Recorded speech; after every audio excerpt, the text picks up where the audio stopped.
45 menit Pak Ustaz. Assalamualaikum warahmatullahi wabarakatuh. Waalaikumsalam. A'udzubillahi minasyaitonirrajim. Bismillahirrahmanirrahim. Alhamdulillah wassalatu wassalamu ala Rasulillah wa ala alihi wa ashabihi wa man sara ala nahjihi wastanna bi sunnatihi ila yaumin alqah. Wa ba'du, kita mulai majelis kita pertama-tama dengan membuka bacaan basmalah. Bismillahirrahmanirrahim. Para bapak-bapak, karena nampaknya bapak-bapak semua ini, bapak-bapak yang mudah-mudahan semua berbahagia. Alhamdulillah, perkenalkan, saya Abdullah Afifi. Saya domisili di Kauman Pekalongan, Kauman Pekalongan. Alhamdulillah, sekarang saya aktivitasnya menjadi guru tahfidz di SMA Muhammadiyah Pekalongan, SMA 1 Muhammadiyah Pekajangan di Pekalongan. Pada kesempatan kita kali ini, insya Allah kita akan memulai amalan yang baik. Kita akan memulai tadabbur juz 30. Berkaitan dengan tadabbur juz 30, dan ini merupakan sebuah pengajian yang langka karena bersifat tadabbur ini langka, Bapak-bapak. Kita bersyukur banyak sekarang tempat yang menyediakan kita untuk belajar tahsinul Quran, tahfidzul Quran. Itu alhamdulillah, masya Allah, di Jakarta luar biasa. Teman-teman saya itu ngajar di beberapa tempat, di kantoran itu sampai mengadakan tahsinul Quran. Akan tetapi yang bermasalah bukan pada kita belajar makharijul huruf, sifat huruf, kemudian memperbaiki bacaan, tahsinul huruf dan yang semisalnya. Yang jadi permasalahan, kita hanya sekedar sampai di situ. Saya punya teman ngajar di Jakarta, udah masya Allah sampai bersanad. Antum sampai sekarang bertahun-tahun ngajarnya apa ya? Masih Quran, ya masih tahsin Quran. Kenapa antum mau mengajarkan maknanya? Anak doyannya tahsinul Quran saja, kata ya. Ilmu-ilmu yang lain nggak doyan, bahasanya seperti itu. Padahal, bapak-bapak, ketika kita hanya sampai sebatas di situ, itu yang bermasalah. Kenapa? Allah berfirman, Kitabun anzalnahu ilaika mubarakun liyadabbaru ayatihi wa liyatadzakkara ulul albab. Kitabun anzalnahu ilaika mubarak. Allah menurunkan Al-Quran ini sifatnya mubarakun, penuh berkah. Liyadabbaru, tujuannya untuk ditadaburi ayat-ayatnya, dan liyatadzakkara ulul albab, dan orang yang bisa mentadaburi Al-Quran itu ulul albab, orang yang memiliki akal cerdas. Bapak-bapak, dalam hal tadabbur, surat juz 30 ini berisi mengerucut pada 3 pokok. Pertama, iman billah, beriman kepada Allah, wa iman bi Rasul sallallahu alaihi wasallam, beriman kepada Rasul, dan beriman dengan wabil yaumil akhir. Dan ketiga pokok keimanan inilah yang didustakan oleh orang musyrik Arab zaman jahiliyah dulu. Sehingga Rasulullah memulai dakwahnya dengan surat-surat Makkiyah selama 13 tahun. Rasulullah memulai dakwanya di Mekah selama 13 tahun. Beliau berfokus konsentrasinya pada akidah. Karena begitu pentingnya akidah tersebut, mereka mendustakan Allah, tidak percaya Allah dalam hal rububiyahnya, uluhiyahnya. Rububiyahnya terhadap mereka masih beriman, uluhiyahnya mereka tidak beriman. Mereka masih ada yang mendustakan Rasul, mendustakan hari kebangkitan. Nah, dari situ ayat-ayat Makkiyah itu kebanyakan bercerita mengenai akidah ini. Ayat-ayat Makkiyah itu ayat yang diturunkan waktunya di Mekah. Waktunya, kalau Makkiyah itu terkait dengan waktu, Bapak-bapak. Waktu sebelum Rasulullah hijrah. Adapun setelah Rasulullah hijrah itu dinamakan Madani. Sehingga ayat Idza ja'a nasrullah itu Madani. Kenapa dikatakan Madani? Karena satu ayat itu turun setelah Rasulullah hijrah, meskipun di dalam juz amma. Idza ja'a nasrullahi wal fath. Itu ayat menandakan tentang selesainya dakwah Rasul sallallahu alaihi wasallam. Dan memang Allah menghendaki Rasulullah sallallahu alaihi wasallam, beliau hanya berumur 63. Allah tidak menghendaki Rasulnya hidup dalam keadaan kekosongan wahyu. Dan ayat yang diturunkan di Mekah akan tapi dihitung Madani surat apa? Yang terakhir, Al-yauma akmaltu lakum dinakum wa atmamtu alaikum ni'mati wa raditu lakumul Islam madina. Ini ayat turun di Mekah akan tapi Madani. Karena apa? Karena waktunya setelah Rasulullah hijrah. Pada hari ini telah kami sempurnakan agama buat kalian, dan wa atmamtu alaikum nikmati, aku sempurnakan nikmatku dan aku ridhoi Islam sebagai agama kita. Nah, para bapak-bapak, tadabbur ini sangatlah penting, dan saya termotivasi oleh Pak Anwar. Mudah-mudahan amal beliau Allah Subhanahu wa taala berkahi, keluarganya Allah berkahi, sakinah mawaddah. Saya termotivasi dengan beliau, suruh tadabbur, sehingga saya dulu pernah di Wadi Mubarak ikut daurah mengenai tadabbur juga. Enak sekali kita tadabbur ayat itu yang memahamkan kita tentang kehidupan yang kita jalani. Tadabbur itu didapatkan dari memahami arti dari ayat tersebut. Kemudian setelah fahmul ayat, kita berusaha menafsirkan, cari tafsir yang cocok, yang global dari ayat tersebut. Dari situlah kita praktis tadabbur amal. Sehingga dari situ tidak usah kita mulu-mulu tadabbur ilmu, kita jelaskan makna secara global, kemudian tadabbur amal.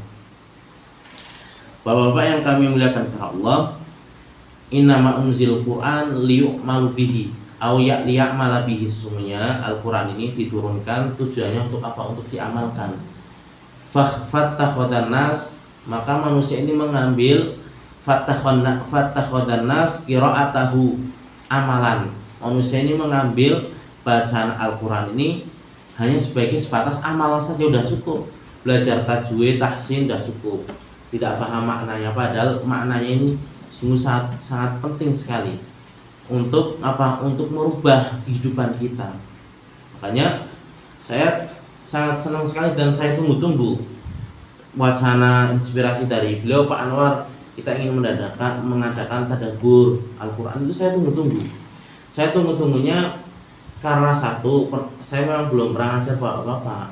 Yang sering saya ajar anak-anak, dan kebanyakan ketika saya ngelesi dari rumah ke rumah, itu orang tuanya sama sekali nggak perhatian dengan Al-Quran kepada anaknya.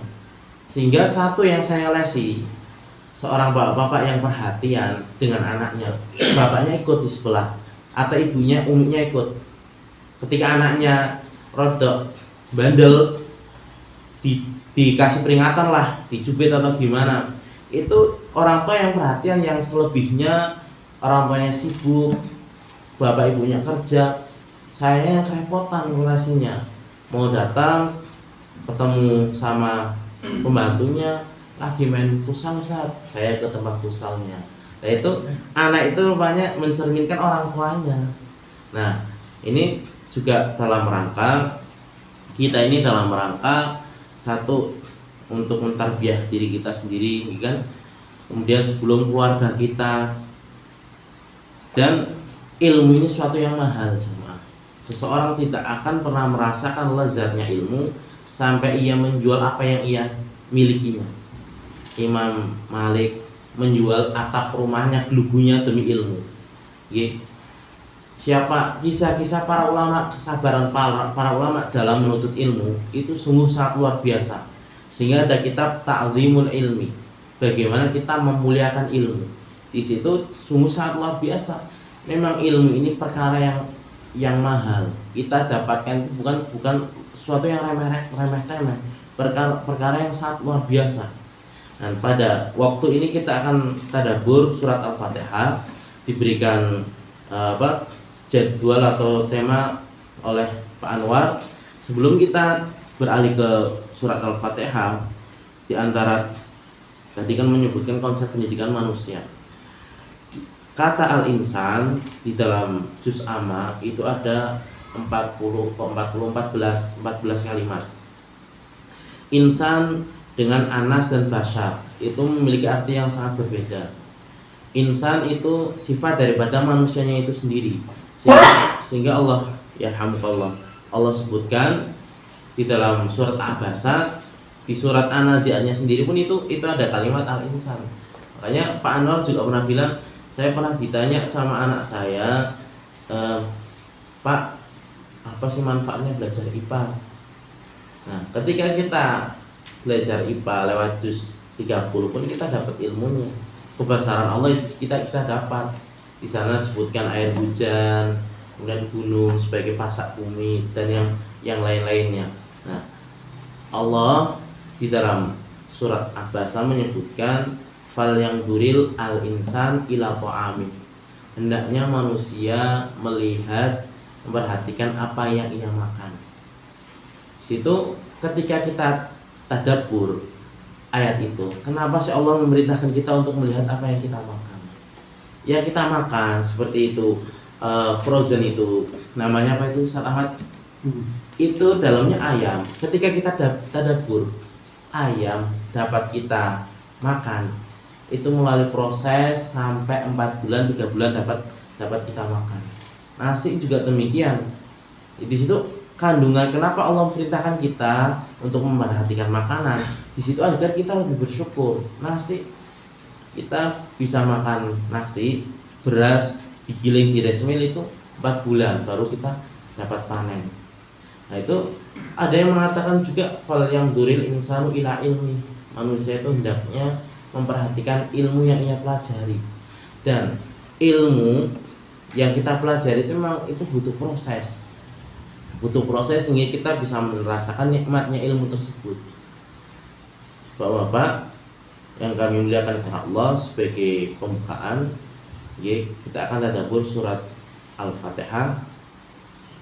Allah Subhanahu wa taala berfirman, a'udzubillahi minasyaitonir rajim. Kita berlindung pada Allah dari godaan asyaitan rajim. Ar-rajim itu dari kalimat rajim dan mim. Kita berlindung dari syaitan yang dirajam, karena ar-rajmu itu artinya rajam. Sehingga orang yang sudah menikah, dia berzina, itu dalam Islam dirajam, hukumannya dirajam. Bismillahirrahmanirrahim. Dengan menyebut nama Allah yang Maha Pengasih lagi Maha Penyayang. Bismillah itu jumhur ulama mengatakan ini termasuk ayat pertama dalam surat Al-Fatihah. Yang diperselisihkan apakah kita membacanya sir atau jahar di dalam sholat loh, gitu. Itu kita tidak membahas mengenai fikih, gitu. Nah, bismillah itu di situ ba isti'anah. Bismillahirrahmanirrahim. Artinya dengan menyebut nama Allah kami memulai aktivitas ini yang Maha Pengasih lagi Maha Penyayang. Bismillahirrahmanirrahim. Ketika seseorang memulai kegiatannya dengan bismillah, Rasulullah mengatakan barang siapa yang lam yubda bibasmalah fahuwa yaqta au abta au kama qala. Barang siapa yang memulai aktivitasnya tanpa menyebut nama Allah, maka aktivitas tersebut terputus dari keberkahan. Sehingga Rasulullah pun ketika menerima wahyu dikatakan iqra, ma'ana biqari. Iqra sama malaikat Jibril sampai 3 kali. Wahai Muhammad, bacalah. Saya tidak bisa baca. Kemudian Iqra bismi rabbikal ladzi khalaq. Ketika sampai dengan menyebut nama Rabbmu yang telah menciptakanmu, baru Rasulullah bisa. Nah, di situ mukjizat bismillah. Kalimat yang ringkas akan tapi membawa keberkahan. Ma'ana biqari. Di sini juga terdapat isyarat bahwa Rasulullah ini nabi yang Allah berikan kekhususan ummi, tidak bisa baca dan tidak bisa menulis, dan bukan dalam artian juga pantesan umat Nabi Muhammad iso maca dan nulis itu nggak bisa kita jadikan dalil seperti itu. Itu kekhususan bagi Rasulullah, beliau ummi, tidak dapat baca dan tidak dapat menulis. Beliau ummi pun banyak orang yang mendustakan, apalagi dapat membaca dan menulis. Dan Rasulullah ketika diajari pasti bisa membaca menulis, termasuk orang yang paling cerdas di antara semua manusia. Yang paling cerdas adalah Rasulullah, tapi beliau ummi. Nah, ini merupakan kekhususan bagi Rasulullah Shallallahu Alaihi Wasallam. Alhamdulillah, ketika kita jabarkan kalimat Alhamdulillahirabbil alamin itu sangat panjang jamaah. Dan saya mulai berpikir ketika tadi di sekolahan kalimat Alhamdulillahirabbil alamin, ketika kita tadabbur segala puji bagi Allah Rabbul Alamin. Sekarang banyak manusia di dalam pekerjaan pun hakikatnya mereka tidak bersyukur dengan nikmat Allah. Sebagai contoh, saya menyebutkan secara umum. Saya melihat satpam sekolah. Mereka hakikatnya tidak bersyukur dengan waktu. Mereka menjaga sekolahan 24 jam atau 12 jam mereka sibuk dengan HP. Saya di sekolahan masuk, mereka pegang HP, pagi-pagi mau keluar mereka pegang HP. Hakikatnya mereka tidak mensyukuri dengan adanya waktu ini. Innal insana lafi khusrin. Padahal Allah sebutkan kalimat insan lagi berada dalam kerugian. Nah, kalimat alhamdulillah memberikan makna agar kita bersyukur dengan kehidupan yang ada, termasuk waktu. Termasuk waktu ini perlu kita syukuri jamaah. Waktu perlu kita syukuri. Kenapa? Karena waktu ini ra'sul mal, modal seorang hamba. Ra'sul mal itu artinya modal seorang hamba, apakah ia masuk surga atau neraka. Inna ahlal jannah yatahasaruna. Penduduk surga aja merasa rugi. Sa'atan lam yadhkurunallah. 1 menit saja mereka tidak berzikir kepada Allah, di surga mereka merasa rugi jamaah. Mereka merasa rugi. Makanya waktu ini sangat penting sekali. Dan orang yang mukmin, min husnil islami mar'i tarkuhu ma la ya'ni. Di antara tanda baiknya Islamnya seseorang meninggalkan apa-apa yang tidak bermanfaat baginya. Nah, termasuk yang tidak bermanfaat itu kita sekarang ini disibukkan dengan media sosial, terlebih lagi disibukkan dengan status orang lain, itu termasuk kepo. Nah, itu orang mukmin itu hakikatnya bukan sampah. Artinya semua kita masukkan ke dalam mata kita, hati kita, informasi kita telan, nggak ada filter protect, sehingga itulah yang membuat kita fudul terlalu berlebihan dalam perkara yang mubah. Kita lupa akan kebersihan hati kita sehingga kita susah pula untuk menggiring jiwa kita untuk taat kepada Allah. Dan kembali lagi dalam surat Abasa itu Allah perintahkan kenapa kita untuk memperhatikan makanan, karena makanan itu juga akan mendukung semangatnya kita dalam beribadah. Jadi, kita bisa rasakan makan mungkin zatnya tidak haram, tapi caranya dengan cara yang haram itu juga berpengaruh dalam semangat kita untuk beribadah kepada Allah. Ar-Rahmanir-Rahim. Nah, tadabbur Al-Fatihah terkait ayat pendidikan. Di sini pendidikan ini harus dimulai dengan Ar-Rahmanir-Rahim, dengan lemah lembut kasih sayang.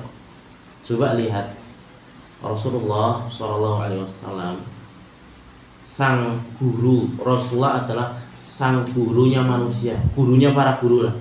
Di situ disebutkan Rasulullah ini dengan sebab rahmatnya beliau sampai ada orang yang orang Arab Badui, ya Allah, rahmatilah saya dan Muhammad, janganlah rahmati selainnya.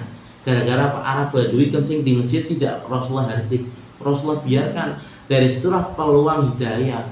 Makanya awal mula dalam pendidikan itu harus ditanamkan kasih sayang dulu jamaah. Kemudian Maliki Yaumiddin. Bagaimanapun pendidikan, bagaimanapun pendidikan itu harus kita tanamkan Maliki Yaumiddin. Allah lah sang raja, Malik Yaumiddin, yang menguasai hari pembangkitan. Dan Bapak-bapak, dalam hal ini manusia ini memang sifatnya al-insan itu nasyayansa, dia pelupa. Makanya Allah dalam surat At-Takatsur, orang yang bermegah-megahan terhadap dunia ini kata pembuatan mayoritas. Dan anak keturunan Nabi Adam 199 mereka terjamin masuk ke dalam neraka atau tercatat namanya dalam neraka karena faktor bermegah-megahan ini. Dan Allah ingatkan, kala saya alamu nafumma kala saya alamu, ketahuilah sekali-kali kalian akan mengetahui akibatmu. Allah ulangi lagi karena Allah tahu manusia ini sifatnya itu nasyayansa. Pengulangan kalimat kala saya alamu nafumma kala saya alamu ini bukan perkara yang muspro, bukan perkara yang hanya omong kosong, nggak ada manfaatnya, tidak. Kala saya alami, cuma kala saya alami di sini Allah kasih pengulangan karena manusia ini kalau nggak ada hentakan peringatan 1-2 kali, mereka itu udah diperingatkan 1-2 kali saja, mereka terkadang masih lalai, gitu. Apalagi hanya 1 kali peringatan, gitu. Nah, Malik Yaumiddin, pendidikan itu harus adanya Malik Yaumiddin terkait dengan ketakwaan kita jamaah. Ketakwaan kita kepada Allah, kita yakin adanya hari pembalasan. Itu yang dinamakan ilmu yakin. Dan kita tidak dapat ilmu yakin ini kecuali dengan ngaji jamaah. Deres, nggih. Pemenang ngaji ini setahun ping pindho. Kalau ditanya itu mau Ustaz mulai nopo sih? Pokoknya lucu saat ini. Ya, isi globalnya itu nggak tahu bagaimana kita mengambil manfaat untuk keluarga kita, akan kita bawa bekal ketika kita menghadap Rabbul Jalali wal Izzah. Kemudian iyyaka na'budu wa iyyaka nasta'in, hanya kepada Engkau lah ya Allah kami beribadah, dan hanya kepada Engkau lah kami meminta pertolongan. Nah, di sini juga terkait pendidikan. Panjenengan kalau sudah punya anak kan terkadang anak itu kan minta kan, bah mau pinjam HP, atau dengan bahasa yang nggak sopan, kita ajari, mintanya bahasanya yang sopan, bah maaf boleh nggak pinjam HP-nya, kita kasih pendidikan, boleh kalau kamu mau ngambilkan apa minum, itu termasuk pendidikan. Kamu bekerja dulu, baru nastain, baru bentuk apresiasi, abah kasih pertolongan nih, kamu tak kasih apa yang kamu inginkan, itu termasuk bagian dari pendidikan. Ihdinas siratal mustaqim, ya Allah tunjukilah kami jalan yang lurus. Nah, jalan yang lurus adalah dalam surat An-Nisa ditafsirkan ulaika alladziina an'amallahu 'alaihim minan nabiyyin. Jalan yang lurus, jalan yang Allah berikan nikmat, itu jalan dari para nabi, minan nabiyyin wasiddiqin wassalihin wasyuhada wa hasuna ulaika rafiqa. Nah, jamaah Bapak-bapak, Allah sebutkan ihdina, padahal konteksnya orang-orang yang beriman telah diberikan petunjuk, karena kesesatan itu selalu melekat ada dalam diri manusia. Manusia itu diliputi ada syaitaniyah dalam dirinya sendiri, dan ada syaitan juga yang menggoda dari luar. Makanya kita diperintahkan untuk selalu ihdinas siratal mustaqim, karena itu adalah silahul mukmin, benteng, senjata bagi orang yang beriman untuk selalu dia berdoa. Kemudian yang terakhir ihdinas siratal mustaqim siratal ladzina an'amta 'alaihim, jalan yang telah Allah berikan nikmat, ghairil maghdubi 'alaihim waladdallin, bukan jalannya orang sesat. Di sini mengandung isyarat bahwasanya orang yang beriman itu an'amta, Allah berikan nikmat kepada mereka untuk kita mencapai hidayah yang lurus itu kita harus an'amta alaihim bersama-sama.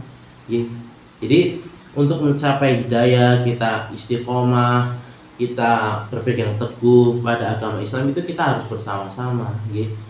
Dan kalimat iyyaka na'budu, hanya kepadamulah kami beribadah, itu juga mengisyaratkan ibadah itu harus berjamaah, dan kaum muslimin diperintahkan untuk bersatu padu dalam berpegang teguh pada Al-Quran.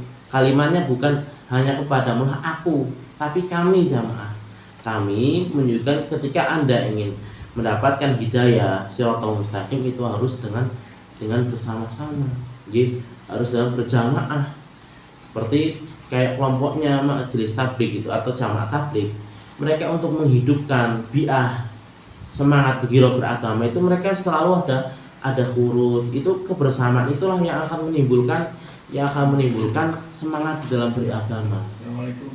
Assalamualaikum. Kebersamaan itulah yang akan menimbulkan semangat dalam beragama, sehingga kayak komunitas-komunitas pecinta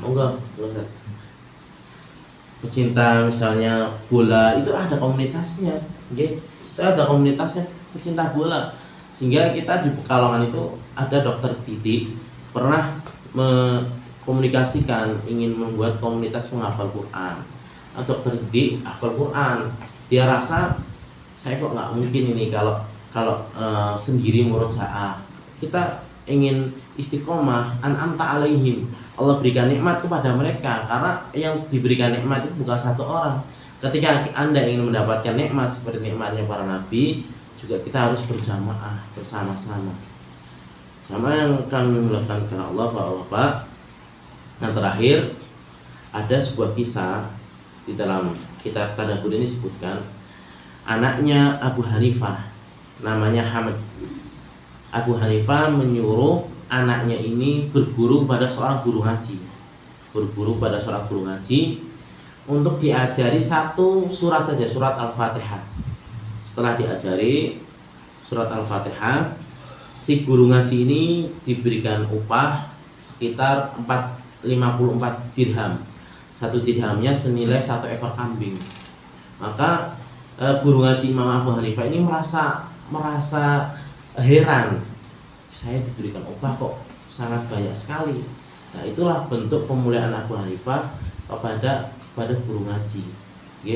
Nah, ini menunjukkan pula bukan Abu Hanifah tidak bisa mengajarkan anaknya, mungkin bisa, akan tapi di sana kan ada mungkin ustadz ini dia lebih dakik, lebih mendalam dalam mengajarkan ilmu Al-Fatihah.